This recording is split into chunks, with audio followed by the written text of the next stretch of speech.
سلام و درود خدمت همه بازدیدکنندگان، بینندگان و زبان آموزان عزیز و فارسی زبانان. امیدوارم که حالتون خوب باشه، تنتون سالم باشه و ایام هم به کامتون. با درس دهم از کتاب 4000 لغات ضروری برای زبان انگلیسی در خدمتتون هستیم و امیدوارم که 9 درس قبلا خوب یاد گرفته باشید و لغاتش براتون جا افتاده باشه. کانال خودتون رو حمایت کنید، نظر، انتقاد، پیشنهاد هر چی هست بذارید و بیشتر از این وقتتون رو نمیگیرم. بریم برای درس.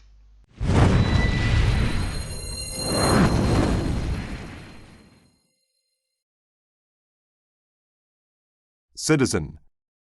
A citizen is someone who lives in a certain place.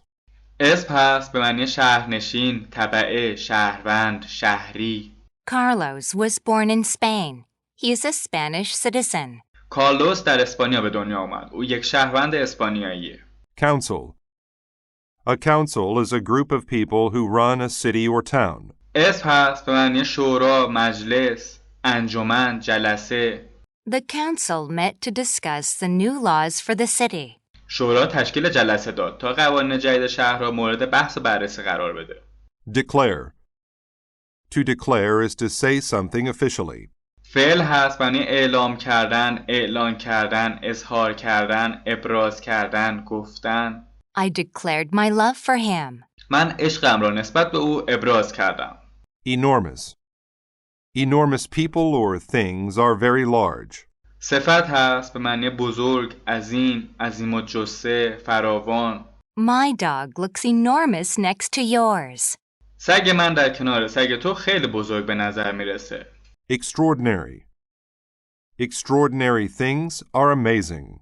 صفت هست به معنی فوق‌العاده، غیر عادی، استثنایی، عجیب.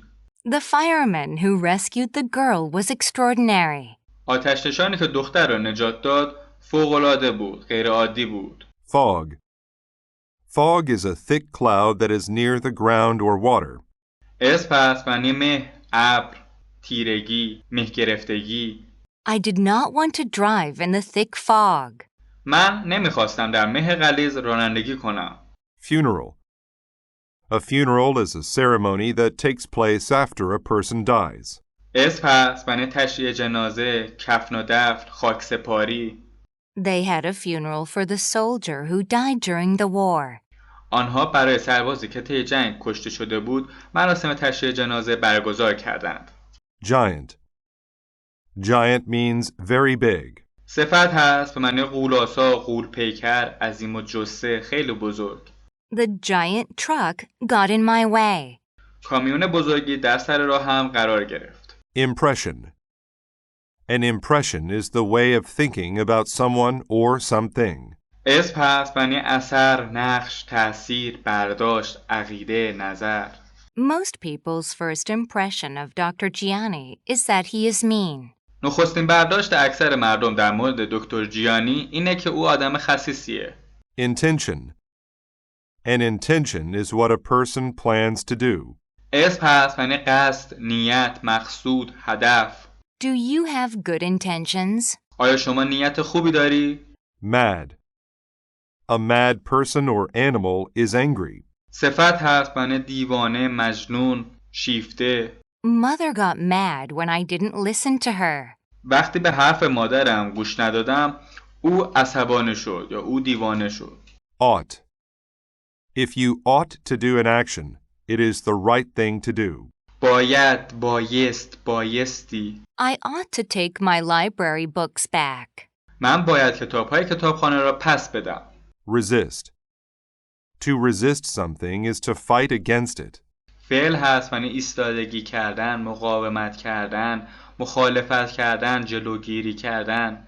He resisted the treatment at the hospital. او با مداوا شدن در آن بیمارستان مخالفت کرد. Reveal. To reveal is to show something. فعل هست معنی آشکار کردن، نشان دادن، به اطلاع رساندن.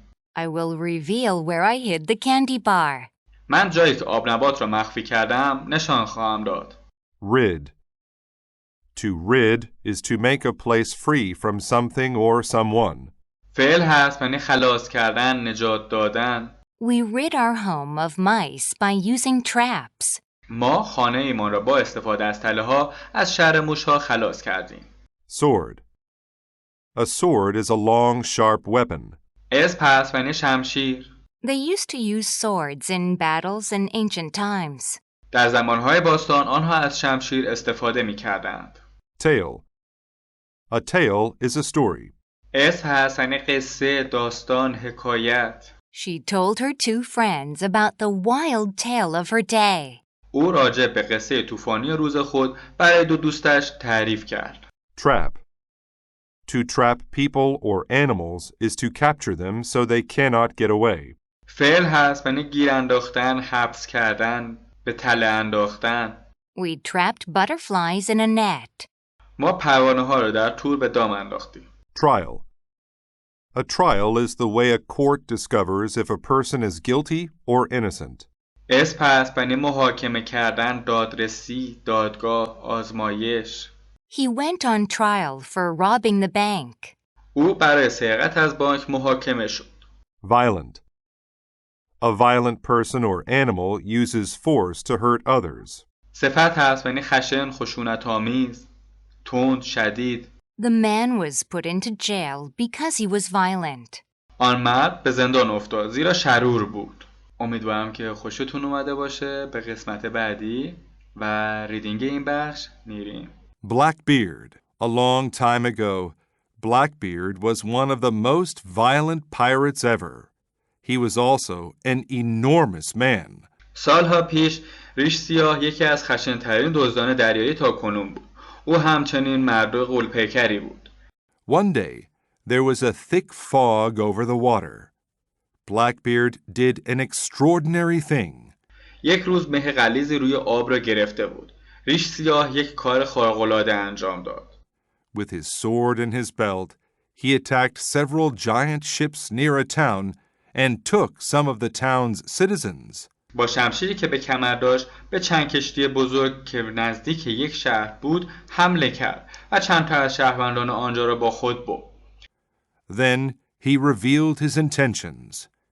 He declared, "You will give me medicine." سپس قصد خود را آشکار کرد. او اعلام کرد شما به من دارو خواهید داد. Blackbeard wanted the medicine for some of the sick pirates on his ship. ریش سیاه دارو را برای چند تا از دزدان دریایی بیمار در کشتیش می‌خواست. The people had a bad impression of him. They were mad, and they resisted. But they were trapped. مردم نظر و عقیده بدی راجع به او داشتند. آنها عصبانی شدند و به مخالفت پرداختند. اما گیر افتاده بودند. They wanted to get rid of him. So the town's council decided to give him the medicine. آنها می‌خواستند از چنگ او خلاصی یابند. بنابراین انجمن شهر تصمیم گرفت که به او دارو بده. After this, there was a reward for catching Blackbeard. بعد از اون برای دستگیری ریش سیاه جایزه گذاشتند. If Blackbeard was caught, he would have a trial.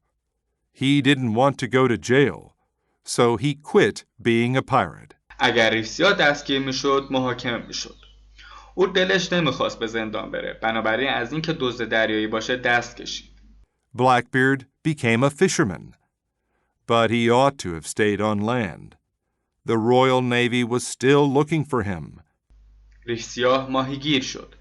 اما او باید روی خشکی میموند. نیروی دریایی سلطنتی هنوز در جستجوی او بود. They attacked him while he was fishing on his boat. Blackbeard fought as hard as he could, but finally he was killed. آنها او را در حالی که برای قایقش ماهیگیری میکرد مورد حمله قرار دادند. ریش سیاه با مردان زیادی جنگید و بالاخره کشته شد. He didn't even get a funeral, but people still tell tales about him many years later.